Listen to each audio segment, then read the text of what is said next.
नमस्कार, ABP news पर हाजिर हूं मैं रुमाना इसार खान। आप देख रहे हैं देश का सबसे विश्वसनीय चुनावी शो ऐलाने जंग। सवाल बड़ा है, रण छोड़ या फिर दांव है बेजोड़।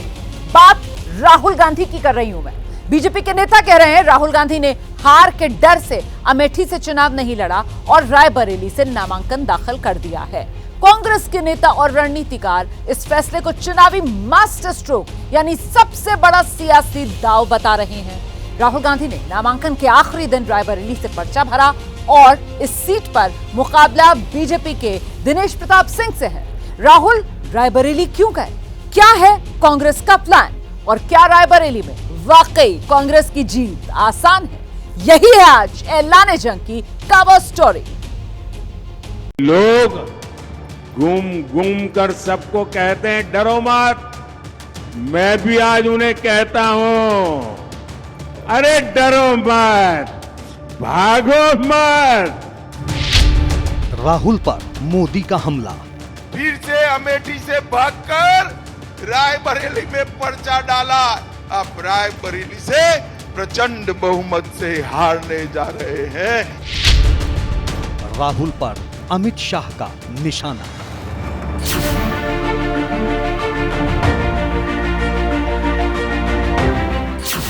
बीजेपी के दोनों सबसे बड़े नेता राहुल गांधी पर निशाना साध रहे हैं और इसकी वजह है आज की ये तस्वीरें। राहुल गांधी ने तमाम चर्चाओं, अटकलों और कार्यकर्ताओं की मांग को दरकिनार करते हुए अमेठी की जगह रायबरेली से नामांकन दाखिल किया है।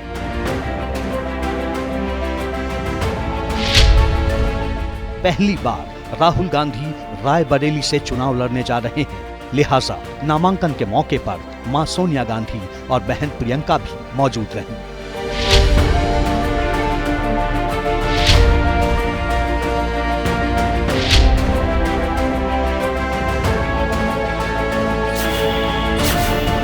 वैसे कई दिनों से चर्चा राहुल के अमेठी से लड़ने की हो रही थी, लेकिन आखिरी वक्त तक पार्टी ने सियासी सस्पेंस कायम रखा और नामांकन के आखिरी दिन रायबरेली से उम्मीदवारी का ऐलान किया।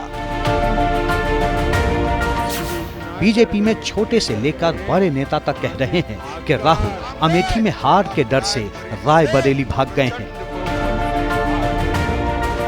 कुछ समय पहले तक राहुल गांधी जी कहते थे डरो मत, डरो मत, डरो मत। अब डर डर कर कभी अमेठी से वायनाड, कभी वायनाड से रायबरेली, ये दिखाता है कि हार का डर कहां कहां लेकर जा रहा है। जब भी भारत पे संकट आएगा तो राहुल गांधी सबसे पहले इटली भागेगा, लेकिन जब चुनाव आते हैं तब रामलला भी उनको याद आते हैं। तब वह उत्तर प्रदेश में आ थमकते हैं, फिर चुनावी गठबंधन करके फिर गायब हो जाएंगे। राहुल गांधी हार गए, अब अमेठी छोड़ दिए। इस बार रायबरेली भी हारेंगे, वहां छोड़ देंगे कि बहादुर जफर शाह मुगलिया सल्तनत के अंतिम बादशाह थे, तो उसी तरह से रायबरेली भी ये गांधी फैमिली का ये अंतिम बादशाह। रायबरेली में अमेठी से भी बड़ी पराजय से राहुल गांधी जी की होने जा रही है और सपा के जो मुखिया हैं वो कन्नौज में हैं और मैं मानता हूं कि हम यह दोनों सीटें तो बहुत अंतर से जीतेंगे ही। इस बार 80 की 80 सीटें जीतेंगे। बीजेपी तो हार के डर की बात कह रही है, लेकिन क्या वाकई में अमेठी में हार की आशंका ने ही राहुल को सीट बदलने पर मजबूर कर दिया? ये सवाल यूं ही नहीं है। जिस तरह से पार्टी ने सस्पेंस बनाया और आखिरी वक्त तक सब कुछ लटका कर रखा, कार्यकर्ताओं की नहीं सुनी, उससे ये सवाल खड़े हो रहे हैं।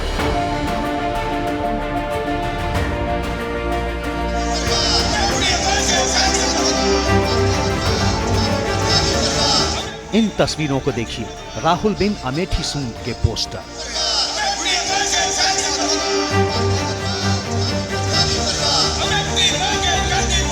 कई दिनों पहले अमेठी में कांग्रेस दफ्तर के बाहर लगे हुए थे।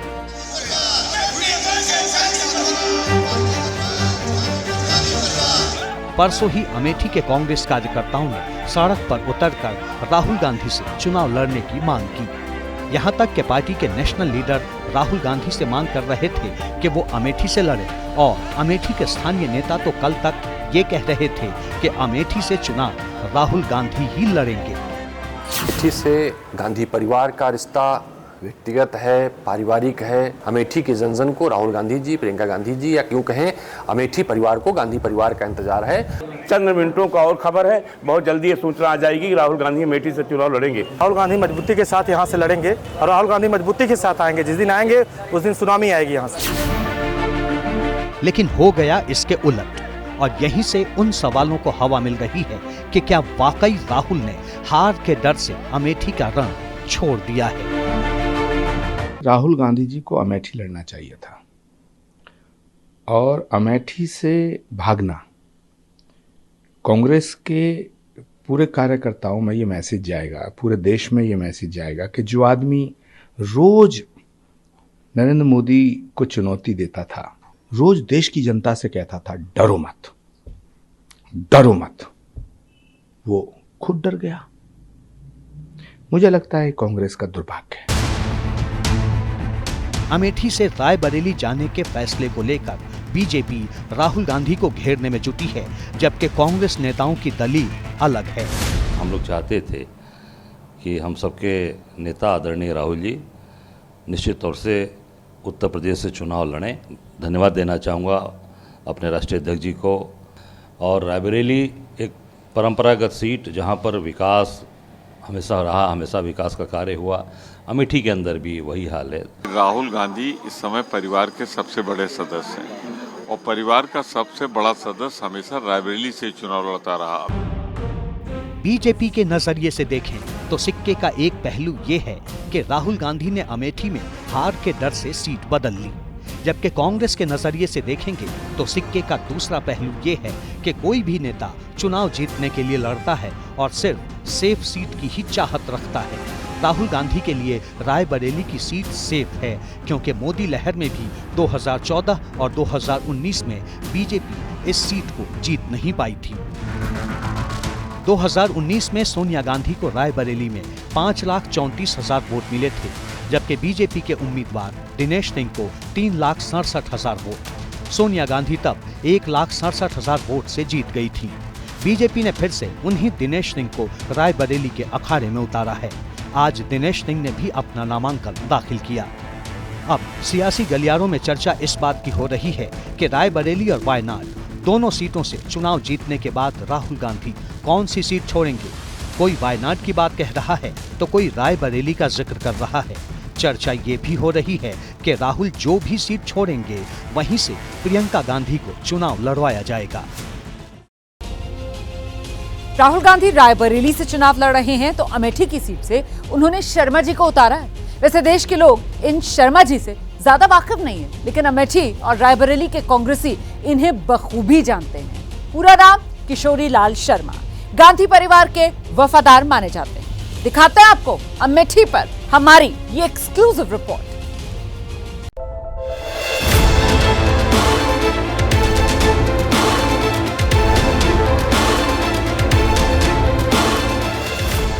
सिर पर गांधी टोपी और गले में कांग्रेस का पटका, ये तस्वीरें कांग्रेस उम्मीदवार केएल शर्मा की हैं, जिन्होंने अमेठी से अपना नामांकन दाखिल किया है। अमेठी और रायबरेली सीट पर कांग्रेस उम्मीदवारों के नाम की चर्चा कई दिनों से चल रही थी और इस चर्चा का अंत इस तरह से हुआ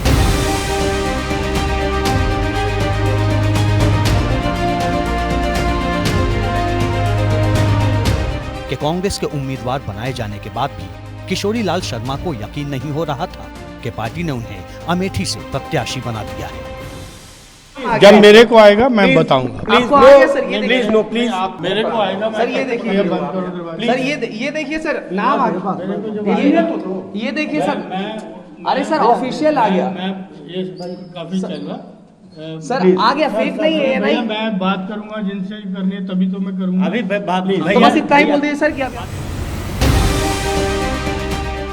सुबह कांग्रेस की लिस्ट आते ही खबर वायरल हुई और फिर दोपहर को किशोरी लाल शर्मा रोड शो करते हुए नामांकन के लिए निकले।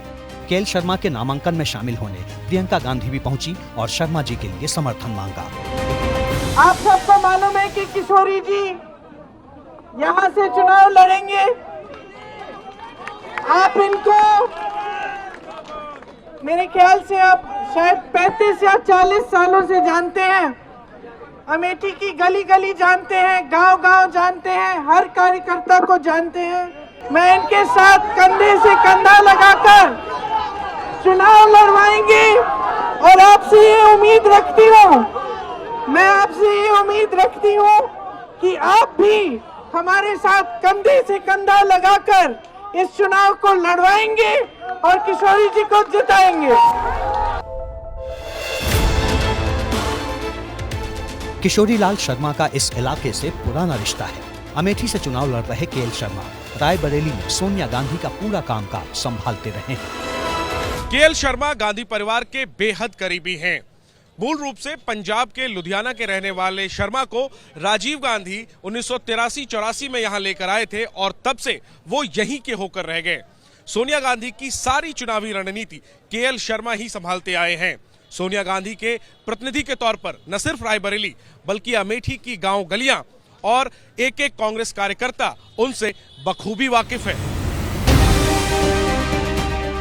एबीपी न्यूज के रिपोर्टर अभिषेक उपाध्याय से बातचीत में शर्मा जी कहते हैं कि वो सामान्य कार्यकर्ता हैं और उनका काम पार्टी के आदेश का पालन करना है। वहाँ लिखा है राहुल बिन अमेठी सून। वो जो यहाँ के लोग राहुल गांधी को चाह रहे थे, आपके दिल में भी इच्छा थी कि वही लड़े? मेरे दिल में यह है कि राहुल बिन अमेठी सून, लेकिन मैं उन्हीं का आदेश के से लड़ रहा हूँ। ये उन्हीं का आदेश है? उन्हीं का आदेश है और वो आपके सर आंखों पर है? क्योंकि वो मेरी सर आंखों पे है। मैं उनका आदेश की अवहेलना नहीं कर सकता कि मैं उनसे बड़ा नहीं हूँ, पार्टी से बड़ा नहीं हूँ। ठीक है, मैं तो आया था उन्हीं के चुनाव लड़ाने के लिए, लेकिन उन्होंने मेरे को मौका दिया। बाकी ये है कि देखो यहाँ की जनता गांधी परिवार के हर आदेश का पालन। इसमें कोई दो राय नहीं कि किशोरी लाल शर्मा को अमेठी से मैदान में उतारकर कांग्रेस नेतृत्व ने मजबूत कार्यकर्ता और पुराने रणनीतिकार को मौका दिया है। लेकिन जिस अमेठी में पिछली बार राहुल गांधी चुनाव हार गए, वहां बीजेपी की स्मृति ईरानी को कितनी बड़ी चुनौती दे पाएंगे, ये देखने वाली बात होगी। 2019 में इस सीट पर स्मृति ईरानी को 4,68,000 वोट मिले थे, जबकि राहुल गांधी को 4,13,000 वोट। वो 55,000 वोट से स्मृति ईरानी से चुनाव हार गए थे। 1999 के बाद से लगातार गांधी परिवार इस सीट से चुनाव लड़ता आ रहा है। 25 साल बाद पहली बार ऐसा होगा जब गांधी परिवार से इस सीट पर कोई नहीं लड़ रहा होगा। सोनिया गांधी और राहुल गांधी दोनों ने अपना पहला चुनाव यहीं से। इस समय परिवार के सबसे बड़े सदस्य हैं और परिवार का सबसे बड़ा सदस्य हमेशा रायबरेली से चुनाव लड़ता रहा। अब इंदिरा जी के बाद अब आप देखिए ना, राहुल गांधी आ गए। सोनिया जी पहले अमेठी में थी, लेकिन जब वो सीनियर हुई और उन्होंने राष्ट्रीय अध्यक्ष वगैरह बनी तो उन्होंने चुन लिया, यहाँ राहुल गांधी को वो दे दिया था। टिकट को लेके किसी प्रकार की कोई उठापटक नहीं थी। एक रणनीति के तहत यहाँ की घोषणा रोकी गई थी। रायबरेली और अमेठी दोनों गांधी परिवार के लिए बराबरी का है। माननीय जहाँ राहुल गांधी जी अब रायबरेली से चुनाव लड़ रहे हैं, वहीं पे अमेठी से परिवार के ही सदस्य के रूप में एक कर्मठ कार्यकर्ता और एक अच्छे संगठक के रूप में केएल शर्मा जी, जिन्होंने 20 वर्षों तक यहाँ पे कार्यकर्ताओं के संगठन की सेवा की है, उन्हें मौका दिया गया। लेकिन बीजेपी कह रही है कि राहुल ने हार के डर से अमेठी का मैदान छोड़ा है। अमेठी से गांधी परिवार का ना लड़ना इस बात का संकेत है कि कांग्रेस पार्टी चुनाव में एक वोट पड़ने से पहले ही अमेठी से अपना हार स्वीकार कर चुकी है। क्योंकि अगर उन्हें लगता कि यहाँ जीत की कोई भी गुंजाइश है तो वो यहाँ से लड़ते, अपने प्रॉक्सी को ना लड़ाते। स्मृति ईरानी 2014 में राहुल गांधी से यहाँ चुनाव हार गई थी, लेकिन इसके बाद भी उन्होंने अमेठी नहीं छोड़ा और 5 साल बाद राहुल गांधी को हराकर यहाँ से सांसद बन गई। 20 मई को अमेठी में वोटिंग है और सीधा मुकाबला अब स्मृति वर्सेस गांधी परिवार के वफादार केएल शर्मा है।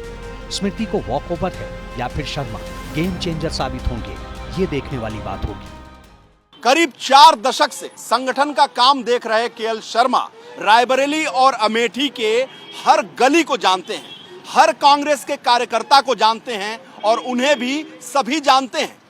साल 2004 में जब राहुल गांधी अमेठी से पहली बार पर्चा भर रहे थे तो केएल शर्मा वहां मौजूद थे और ठीक 20 साल बाद आज केएल शर्मा अमेठी से खुद राहुल की जगह पर चुनाव लड़ रहे हैं। तो कल यूपी में सभी 80 सीटों के लिए बीजेपी ने अपने उम्मीदवारों के नाम का ऐलान कर दिया। कांग्रेस ने भी अमेठी और रायबरेली का सस्पेंस खत्म कर दिया। गृह मंत्री अमित शाह ने कल लखनऊ में पार्टी पदाधिकारियों और बड़े नेताओं के साथ चुनावी रणनीति पर चर्चा की।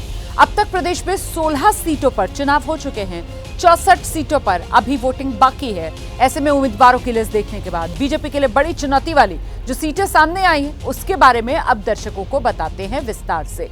तो वो कौन कौन सी सीटें हैं? 7 सीटें हैं जिनके बारे में मैं आपको बताने जा रही हूँ। और ये 7 सीटें आप देखिए, रायबरेली, मैनपुरी, कन्नौज, आजमगढ़, गाजीपुर, जौनपुर, घोसी, ये वो 7 सीटें इस वक्त ऐसी हैं जहां टक्कर जोरदार रहने वाली है बीजेपी और इंडिया गठबंधन के बीच। मैनपुरी वो सीट जो समाजवादी पार्टी का गढ़ माना जाती रही। डिंपल यादव यहां से समाजवादी पार्टी के उम्मीदवार है। बीजेपी ने जयवीर सिंह को यहां से उतारा है। ये वो सीट है जहां समाजवादी पार्टी कभी हारी नहीं है। उपचुनाव में डिंपल यादव यहां करीब 3 लाख वोटों से जीती थी और इस बार मुकाबला जयवीर से। अगली सीट कन्नौज की सीट, जिसके बारे में आपको बताऊंगी। बीजेपी के लिए बड़ी चुनौती वाली सीट ये कन्नौज सीट भी बन गई है। सुब्रत पाठक ने पिछली बार डिंपल यादव को इसी कन्नौज सीट से हराया था। बीजेपी ने फिर से उनको यहां से रिपीट किया है। अखिलेश यादव की तरफ से समाजवादी पार्टी ने पहले तेज प्रताप यादव को यहां से उम्मीदवार बनाया, लेकिन आखिरी वक्त में अखिलेश ने नामांकन भर के बीजेपी की चुनौती इस कन्नौज सीट से बढ़ा दी है। अब अगली सीट की बात करते हैं, आजमगढ़ सीट। पूर्वांचल में आजमगढ़ ये वो सीट है जो बीजेपी 2019 चुनाव में हार गई थी। हालांकि उपचुनाव में इस सीट से भोजपुरी अभिनेता दिनेश लाल निरहुआ जीत गए। मुकाबला फिर से समाजवादी पार्टी के धर्मेंद्र यादव से ही है। बीजेपी की परेशानी इसलिए बढ़ सकती है क्योंकि उपचुनाव में जीत के फैक्टर रहे थे बीएसपी के गुड्डू जमाली, और वही गुड्डू जमाली पाला बदलकर बीएसपी छोड़कर अब समाजवादी पार्टी के साथ आ गए। अगली सीट गाजीपुर। गाजीपुर में बाहुबली मुख्तार अंसारी के भाई अफजाल अंसारी समाजवादी पार्टी से हैं। पिछली बार मोदी की आंधी में भी जीत गए थे, तब मनोज सिन्हा जैसे दिग्गज इस सीट से हारे थे। इस बार बीजेपी ने पारसनाथ राय को चुनाव मैदान में उतारा है। अफजाल की उम्मीदवारी अगर फंसी तो फिर बीजेपी को मौका यहां गाजीपुर में हाथ लग सकता है। तो कुल मिलाकर ये वो सीटें हैं जहां बीजेपी के लिए मुश्किल हो सकती है। देखिए, आज ही राहुल गांधी ने रायबरेली सीट से नामांकन दाखिल किया और इसके बाद सोशल मीडिया पर राहुल गांधी की पोस्ट, जिसमें राहुल गांधी लिखते हैं, मेरी मां ने मुझे बड़े भरोसे के साथ परिवार की कर्मभूमि सौंपी है और उसकी सेवा का मौका दिया है। अमेठी और रायबरेली मेरे लिए अलग अलग नहीं है, दोनों ही मेरा परिवार है।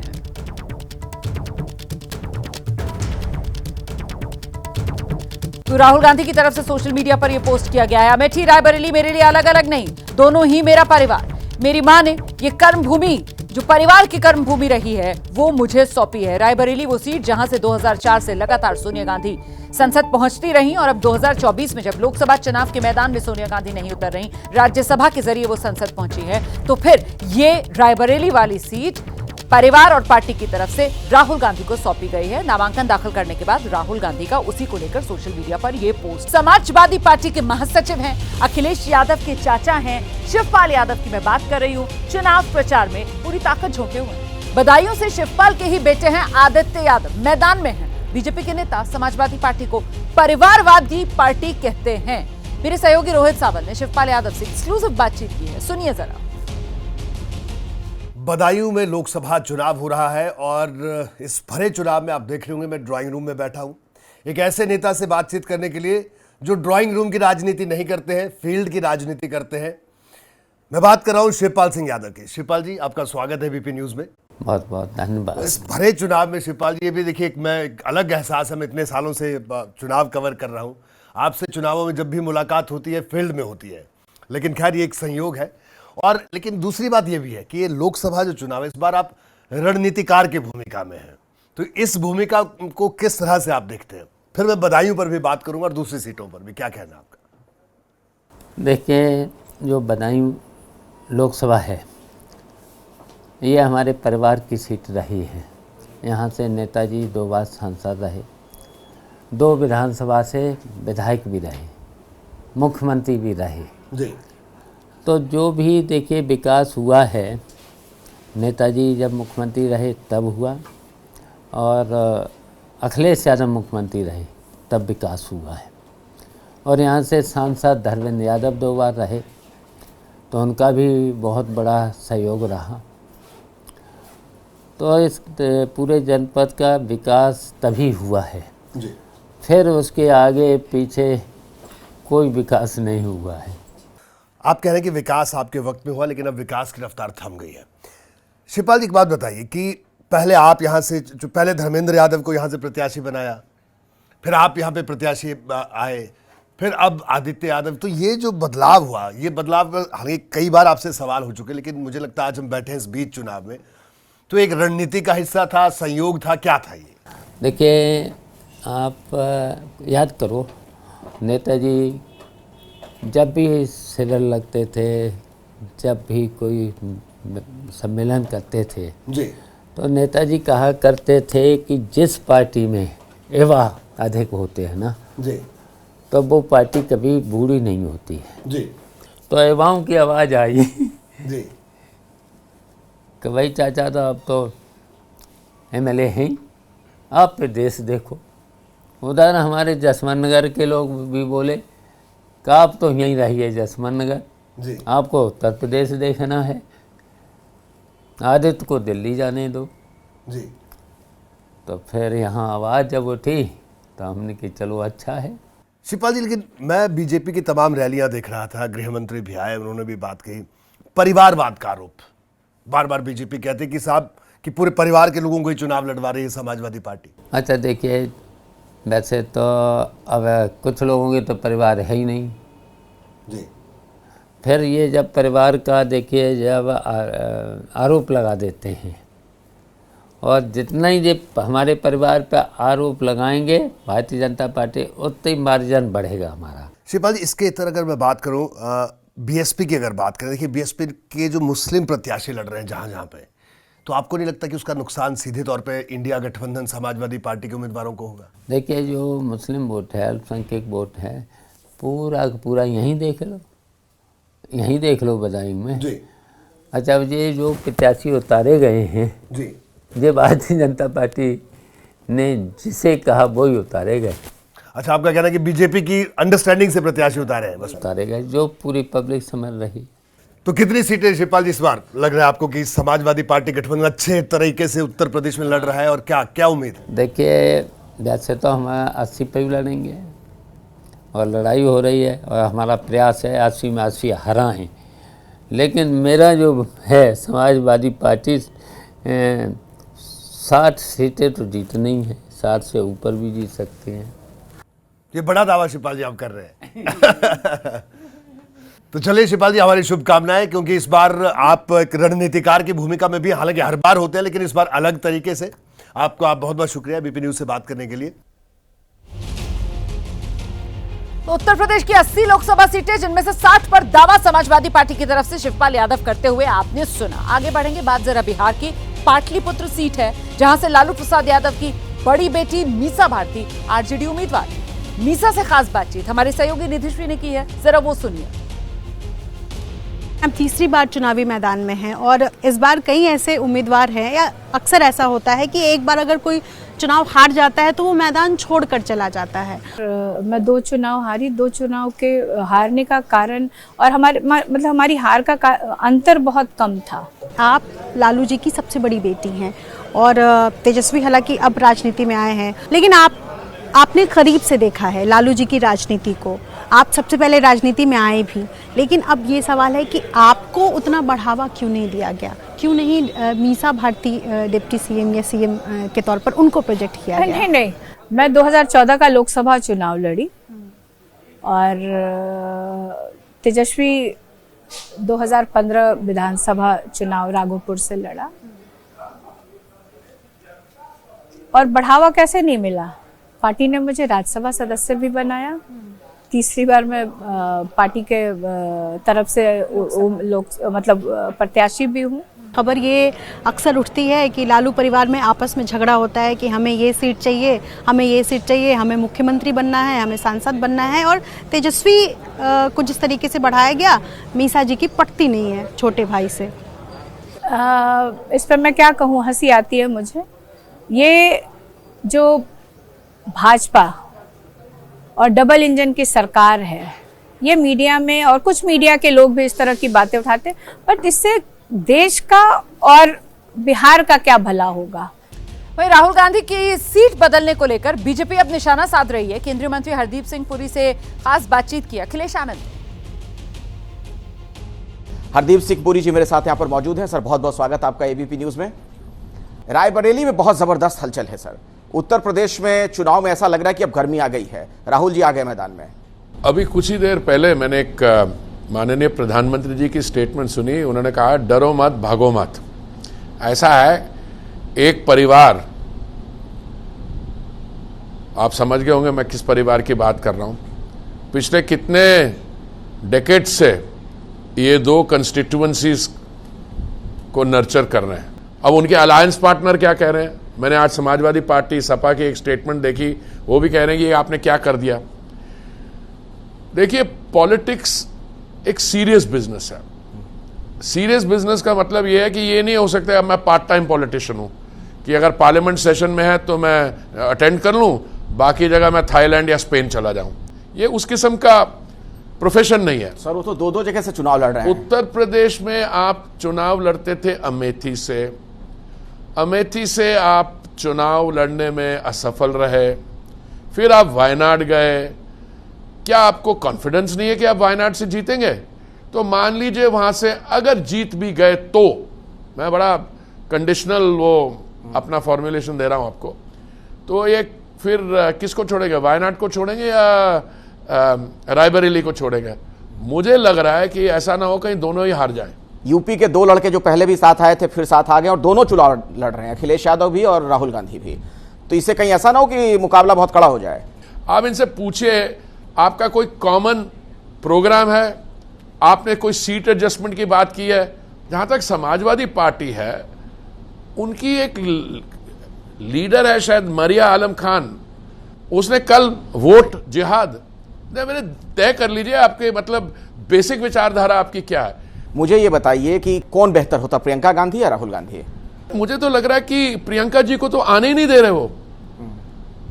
कौन ज्यादा अच्छी कैंडिडेट होती अगर मान लीजिए प्रियंका जी लड़ती अमेठी से स्मृति जी के खिलाफ, या वहां लड़ती क्या नाम है रायबरेली से दिनेश जी के खिलाफ, तो पता लग जाता। पब्लिक में मैसेज यही जाता है कि ये मैदान छोड़ के भाग गए। पब्लिक में ये मैसेज, अमेठी से नहीं लड़े तो मैदान छोड़कर भाग गए। नहीं, अमेठी से नहीं लड़े आप ऐसे, वो तो अमेठी से सही नहीं लड़ रहे हैं, वो तो है, पर रायबरेली की भी जो है लास्ट मिनट तक ये फैसला नहीं कर पाए। तो कह रहे हैं कि संविधान बचाने की लड़ाई वही लोग लड़ रहे हैं। संविधान को पूछो, कह रहे संविधान की बात करते हैं और क्या बेहुदा बात करते हैं। वो कहते हैं कि कॉन्स्टिट्यूशन अमेंड होगी। हम में से किसी ने कॉन्स्टिट्यूशन अमेंडमेंट की बात ही नहीं की। उल्टा अगर कॉन्स्टिट्यूशनल अमेंडमेंट हुआ है, कितनी बार हुआ है? इनके टाइम पे हुआ है। ये जो सेक्युलरिज्म सोशलिज्म शब्द आए, आप देख लीजिए इतिहास कब आए, इनके समय आए।